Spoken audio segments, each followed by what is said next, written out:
Je voudrais commencer mon discours par remercier Monsieur le Président de la République qui m'a permis du 4 mai 2016 au 3 mai 2019, donc 3 ans jour pour jour, d'être à la tête de Sonacos, qui est l'une des sociétés les plus importantes de ce pays, si on tient compte de son impact social, son impact économique et de son impact sur le plan des emplois créés. Je voudrais, après le président de la République, remercier le ministre de l'Agriculture, remercier le président du conseil d'administration, M. Diallo, qui a travaillé avec moi en m'apportant sa connaissance théorique, académique de ce secteur qui est le secteur agricole. Parce que, comme j'ai eu à le lui dire lors de ma nomination, je suis ingénieur électricien de formation et j'ai travaillé dans le secteur de l'électricité et pendant longtemps, j'avais pensé que le secteur le plus important au Sénégal, c'était l'énergie. Mais lorsque je suis arrivé à l'agriculture, j'ai dit, mais écoute, je me suis trompé. Je me suis trompé parce que c'est l'agriculture qui est le cœur de l'économie de ce pays. C'est le monde rural, ce sont les paysans, ce sont les OPS, comme l'a dit Maud Fall, c'est le saignant, ce sont les exportateurs, les agriculteurs, ce sont les industriels, c'est tout le monde. Et remercier surtout le comité de direction. Parce que quand je suis arrivé ici, le 4 mai 2016, je ne connaissais personne. J'ai trouvé un comité de direction et j'ai fait le pari de travailler avec ce comité, sans changer une seule personne.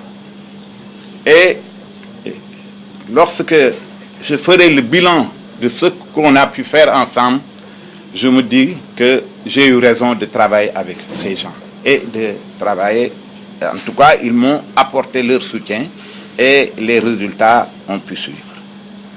Et remercier également le syndicat, parce que en venant ici, j'avais la réputation d'un homme très dur. Parce que, vu mon passé, on disait que Fabien est très difficile et que j'ai eu des relations très heurtées avec les syndicats.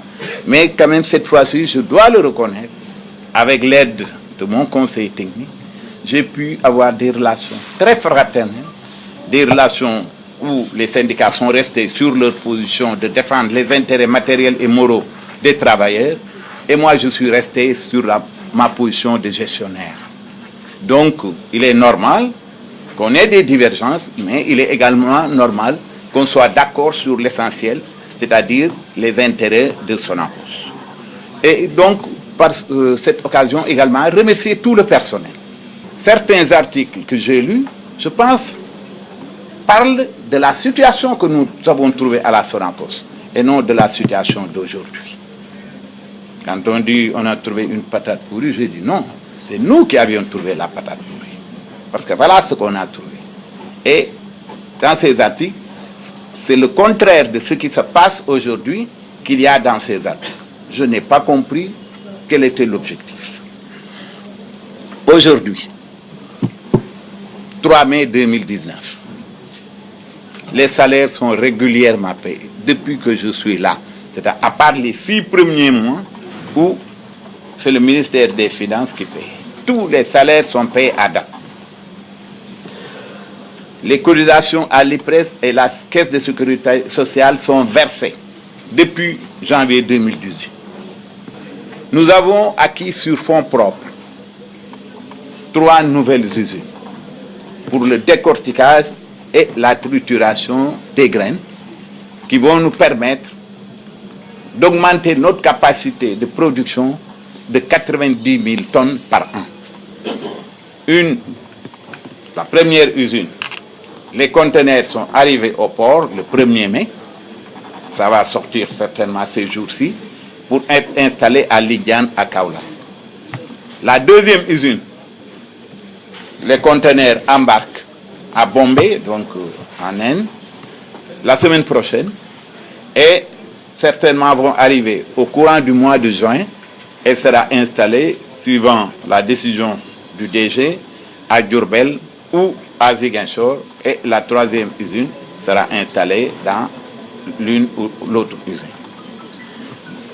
Donc, on va augmenter la capacité de production, de décortiquage et de trituration de 90 000 tonnes.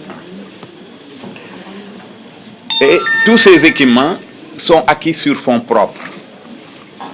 Ce n'est pas un emprunt bancaire, ce sont les ressources propres de Sonacos. Alors que quand je venais ici, il n'y avait pas dans les comptes de la société 10 millions CFA. Il n'y avait rien. Maintenant, nos produits phares, les huiles, Ninal, Niani et Arador sont sur le marché. Bon, ça va intéresser le Dianien qui est là, qui pense à bien manger. Et là, je veux quand même terminer par dire ceci. Pour l'ancien Premier ministre britannique Tony Blair, il n'y a pas de gestion privée ou publique. Il y a une bonne ou une mauvaise gestion. C'est dans cette ligne de conduite et cette vision que j'ai toujours inscrit mon action. Aucune mission, quelle qu'elle soit, n'a jamais pris le dessus sur les missions fondamentales d'une entreprise que celles techniques, financières et sociales. Je le répète encore une fois, c'est cela mon viatique, sans aucune forme de communication non institutionnelle. Une gestion, ce sont des valeurs caractéristiques. C'est un bilan et un compte de résultats avec une dimension humaine. Moi qui ai fait 20 ans à la tête de différentes structures, avec 13 ans dans le privé, j'en sais quelque chose. Et je peux vous confirmer, monsieur le directeur général, que tout n'est jamais rose dans une unité économique qui est par essence dynamique. Le cash flow de la Sonacos devrait petit à petit permettre l'appuyement progressif du passif hérité de Suneor et constituer un apport en fonds propres pour les besoins d'investissement afin de mettre l'outil industriel aux normes et standards internationaux.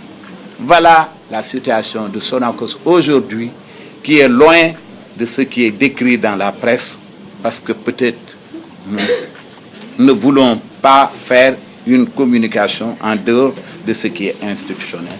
Je vous remercie.